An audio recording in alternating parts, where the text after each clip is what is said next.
Hello everyone, and welcome back to the Calvin Tobin Show. I am your host, Calvin Tobin. Today we have a lot to talk about, so let's get right into it. All right, the NHL offseason is on go mode right now, and we have seen trades and signings go haywire as they have been absolute non-stop so far ever since the Stanley Cup has ended.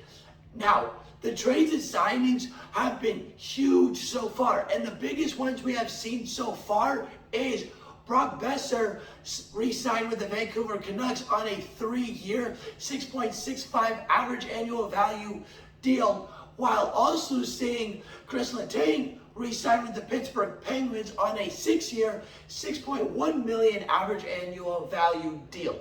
And the trades that we have seen is Chicago has traded Alex DeBrincat to the Ottawa Senators for multiple draft picks, while the New York Rangers have traded Alexander Georgiev to the Colorado Avalanche for multiple draft picks as well. Now, who has made the better signing and who has made the better trade?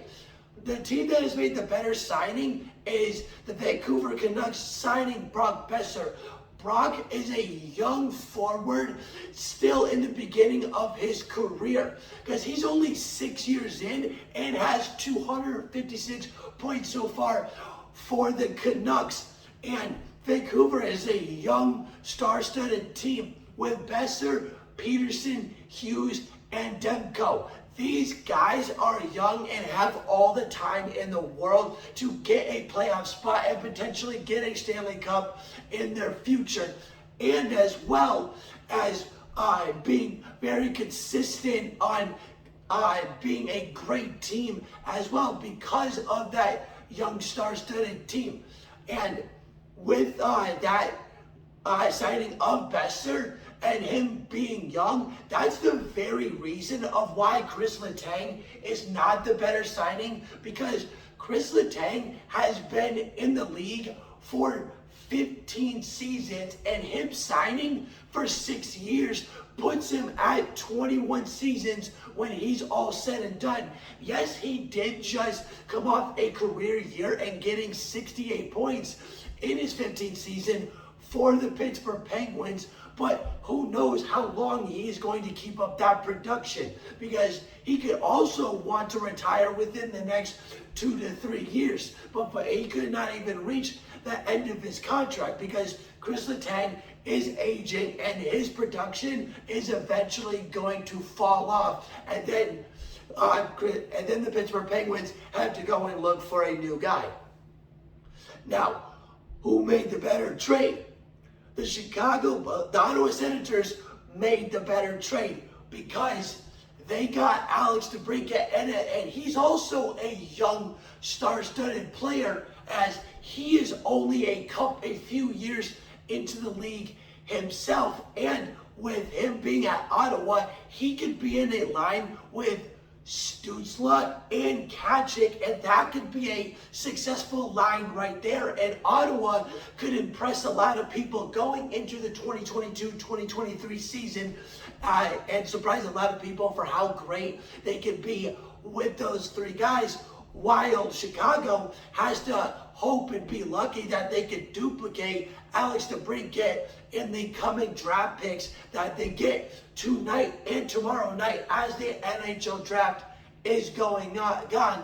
For those who don't know, it is on NHL Network at 7 p.m.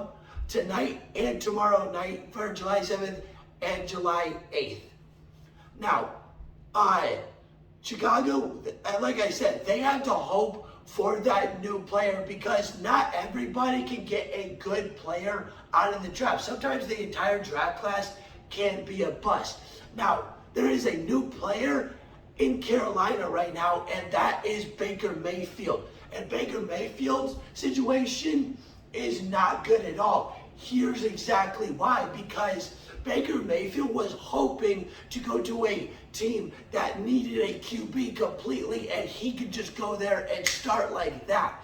But nope, he has got to battle out Sam Darnold, and he might not be able to do that because who knows how much better Sam Darnold can get in this upcoming mini camp and training camp for the 2022-2023 season. And who is the least happiest about this situation, other than Baker Mayfield, is his new wide receiver, if he ends up being the starter, Robbie Anderson, because a while back there was a tweet that went out where an analyst was saying that the best spot for Baker Mayfield to land is the Carolina Panthers, and Anderson tweeted no, as if he was really unhappy, and that does not look good for Baker Mayfield because all he wants to do is play, and he went to another team that has already a starting QB. But who knows how this is going to play out, because Baker Mayfield does have a good shot at outbeating Sam Darnold, because Sam Darnold has still yet to prove himself, and Baker Mayfield has already done that. And who knows, he might be better for the Carolina Panthers than he was for the Cleveland Browns. We are definitely going to see that in the coming season, because as of right now, it is a very tough situation for Baker Mayfield, because he may not even get paid as much as he did at Cleveland. Now, money is very pretty when it comes in large quantities, and multiple players got paid the big bucks. Now, here is the list of all the biggest contracts that have been signed within the last week. You got Nikola Jokic on a 5-year, $270 million deal. You got Devin Booker on a 4-year, $214 million deal. You got Bradley Beal on a 5-year, $251 million deal. You got Karl Anthony Towns for 4 years, $224. John Morant for 5, $193. Zach LaVine, 5 years, $215. And then you got Darius Garland and Zion Williamson. They got the same contract as 5 years, $193 million. Now, the biggest winners out of these contract signings is Denver, Memphis, and Minnesota. Why are they the winners? Well, Denver gets their MVP back, Memphis gets their young superstar back, and Minnesota gets to keep their superstar. But there's another reason on why Minnesota also won recently, and I'll get into that in a second. Because with John Morant and Nikola Jokic, there are two big things that we're expecting and all hoping to wish and watch. John Morant being athletic and dominant and talented as he was in this season, and we all know he's another version and more athletic and talented version of AI. So we got a long career to watch him, and watch him just be absolutely ridiculous, especially with his dunks. And who knows, with Nikola Jokic, he could be the first player since Larry Bird did it in the 80s to win 3 straight MVPs, and he has got a great shot to do it, because he pulled something off last year that I've said over and over again, and that we all know, that he has done something that no other player in NBA history has done, which is get 2,000 points, 1,000 rebounds, and 500 plus assists all in the same season. Nikola Jokic is one special player. Now, the reason that Minnesota is also a winner, other than the fact that they just signed Karl Anthony Towns to a 4-year, $224 million contract, is they just traded and got Rudy Gobert out of Utah. They got 2 big men, one that's strong offensively and one that's strong defensively. And with Minnesota just going to the playoffs for the first time in a long time last year, and now acquiring Rudy Gobert, they're about to get to back to the playoffs and be on that consistent basis for a long time to come. Minnesota is about to be a star-studded and great team for years to come, for probably the next 5 to 6 years at most, where they can get consistent playoff spots, and possibly move on to the second, third, and maybe to the NBA Finals, depending on how well that they can play for the time being of the players they have. Because they got D'Angelo Russell, they got Anthony Edwards, they got Karl Anthony Towns, and now they got Rudy Gobert. What are they going to do with all this great talent? Now we just got to wait and see what they can do.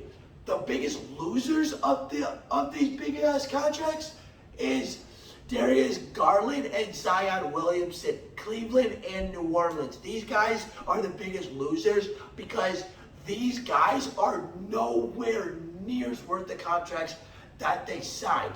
5 years, $193 million. Now, Darius Garland, he's closer than Zion Williamson on being worth that contract, but Zion, he barely deserves like a $5 million a year contract because ever since he came into the league, he's been in and out of games, been injury prone and overweight the entire time. Now, hopefully he is perfectly healthy coming into the 2022-2023 season, and maybe he can go from there because we have yet to see this because all basketball fans have been waiting to see what we saw Zion Williamson do at Duke, and we want to see him do it for New Orleans. He has a chance at doing it, but unless he loses that weight, he has no shot at doing what he did at Duke because he has that kind of talent and specialty to his name. Let's see if he can figure out his body weight and the way he can move around the court. Now, history has been made in the NFL, and the Raiders are moving into those history books as they have hired as president the first black woman in NFL history, and her name is no, I said that wrong. It's the first president in NFL history to be a black woman. This is going to be great for the NFL because, well, first, her name is Sandra Douglas Morgan, and now this is going to be great for the NFL because we're going to see a woman in charge now. We're going to see a whole different perspective on how a woman can be in charge and be the president part, be in charge of a whole football organization, one of the biggest sports in the world, and one of the most well-known organizations across NFL history. Now, what's really cool about this is that she's going to be taking on a top-notch, a tough situation, and we're going to see how much she's going to capitalize on this situation. And let's see if she can be better than her last person. The last person that had this job. And Mark Davis said so too. He said as soon as he hired her for this situation, he knew that she was right for the position.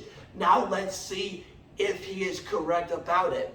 And what's really cool about this is that even though men don't like to admit this, there are women that can outperform some men sometimes in certain positions and certain jobs and certain job aspects. And Sandra Morgan has a chance to do this.